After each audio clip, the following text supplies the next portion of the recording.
last month has seen unprecedented protests by Gen Z under the umbrella of the newly established Cockroach Janata Party. These protests have been centered around education reform.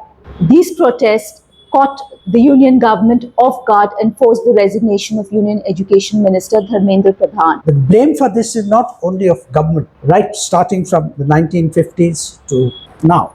The blame was also because the students' parents, they didn't demand high quality education. All these years this has been going on like almost unchecked. And now finally, the people most affected by a bad education system, young people, have suddenly realized that they need to get good, solid, foundational and higher education.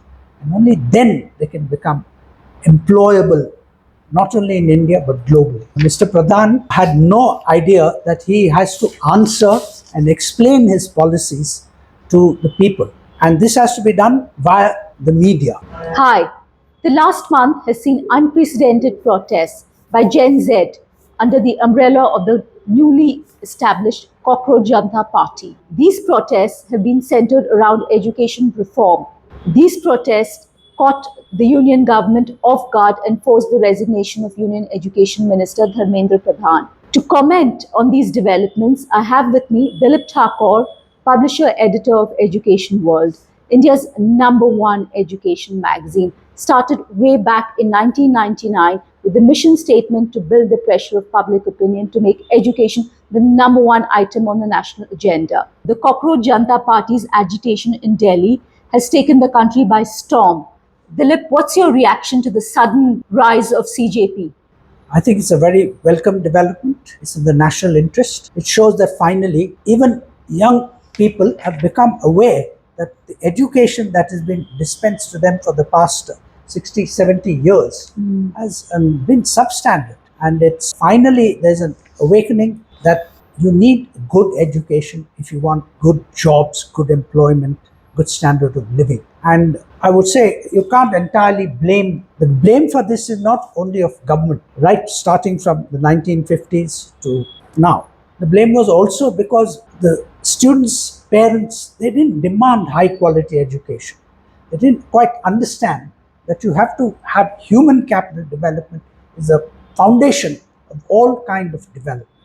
And so now the students have suddenly become aware that there's a big mismatch between jobs available and education given to them, and that the exam system also has been faulty, full of holes. We don't know whether it can be trusted.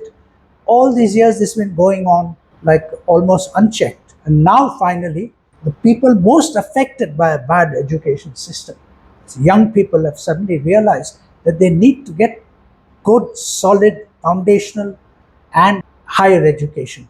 And only then they can become employable, not only in India but globally. CJP's greatest triumph to force the resignation of Union Education Minister Dharmendra Pradhan was forced to take accountability for the NET paper leak and the CBSE OSM scam. Do you welcome this development? Yes, I welcome it very much because Mr. Pradhan had no idea that he has to answer and explain his policies to the people. And this has to be done via the media. We have been asking in EducationWorld ever since he was appointed Education Minister 5 years ago. We've been writing to him, sending him the magazine ex officio to show him that the quality is good and that it's a sustainable magazine. But he never once bothered to ever reply to us or even acknowledge receipt of our requests. I don't think he understood the grammar of democracy, which is, it's not enough just to get elected every 5 years. You have to explain the policies that affect 500 million youth. You have to explain how they're intended to work and whether some second opinions need to be taken about how to tweak it and make it more effective. I don't think Mr. Pradhan understood this ever. He wanted to pass policies ex cathedra and then let the chips fall where they may.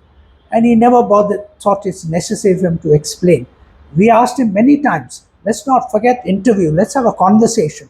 But he never ever replied to us. And we are the only magazine or publication in the country which has good domain knowledge of education. education. Yes, that's right. Also, CJP's agitation at Jantar Mantar in Delhi was met with extreme police and paramilitary force and violence. What do you have to say about that? Absolutely deplorable. Again, it flows from this attitude which is everywhere in the BJP government, that once they're elected, they have a blank check to do as they like with their policies, and nobody can question or demand an explanation as to how these policies or make people accountable.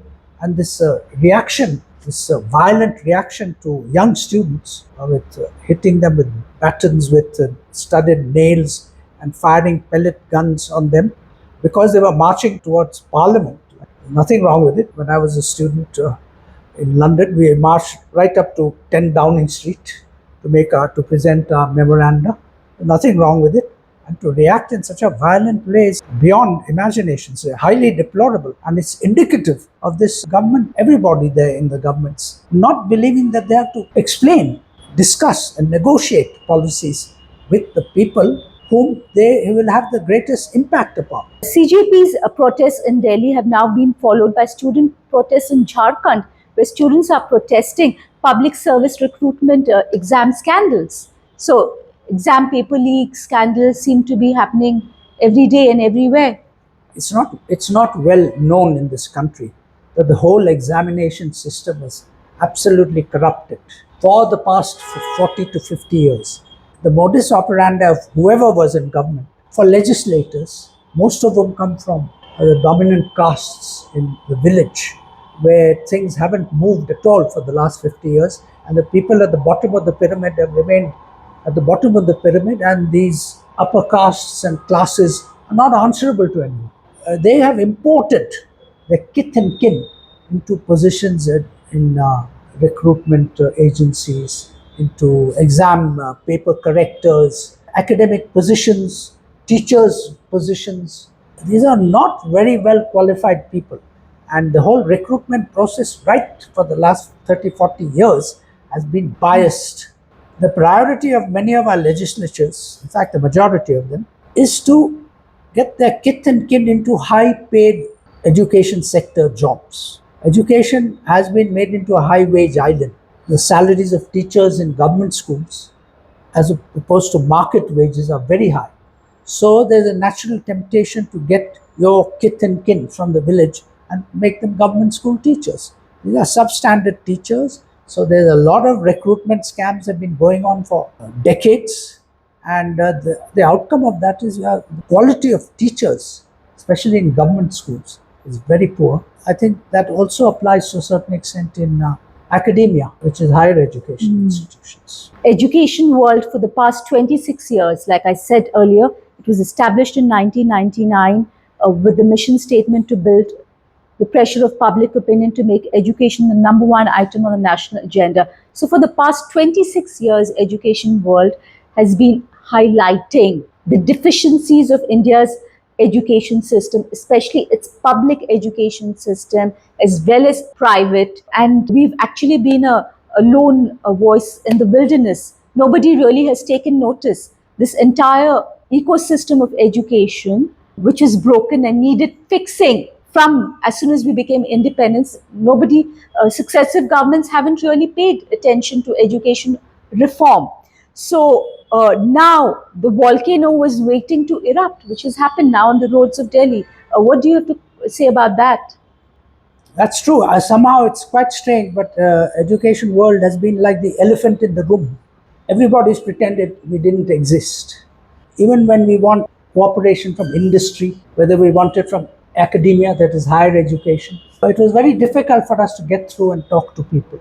It seemed like there was a conspiracy to maintain the status quo for all these years. Therefore, there are very few people who like education world. And access, support, investment has all been big mountains to climb. Now, I think people have suddenly realized that what we've been saying for the past 25 years is actually true and should have been done long ago. It's not only that this government is deficient in the manner in which they've addressed education reforms, even the previous government was like that. Somehow people believed for a long time education sector was a place where you could give jobs, highly paid jobs to your friends and relations, and damn the quality of those friends and relations. And it's happening even today. Now I hope people start paying attention.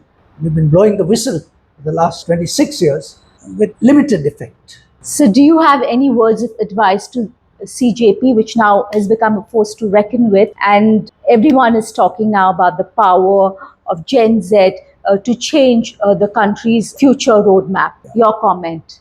My advice to the CJP and all the student Gen Z activists would be not to fall into the leftist trap of getting more and more government regulation of private schools. The government's job and the government educacy's job should be to raise the standard of public schools so they're almost as good as private schools. In filthy capitalist countries, only 5 to 6% children go to government schools, whereas in India it's 48%. Because everybody, including maidservant, your cook, driver, gardener, wants to send his children to private schools because they know that the quality of public is abysmal. So the job, if you want to agitate, you should agitate for raising standards, learning outcomes, teaching learning standards and learning outcomes in government schools. Don't fall into the trap of more and more regulations imposed by government on private education, because that's opening the doors to corruption, which has been infused the education sector for the last 7 decades. We should not repeat that mistake again. Thank you, Dilip, for your comments. I think the most important message here is that education is too important to be left to politicians. We need national consensus, we need national effort, we need students, we need academics, we need teachers, we need parents.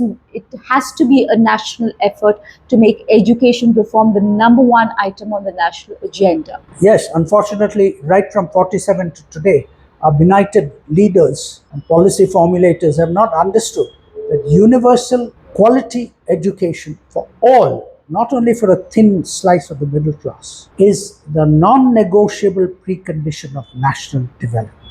I think that's a lesson Cockroach Janata Party and all the youth who are now suddenly belatedly become aware of the importance of human capital development should absorb. Thank you. Thank you.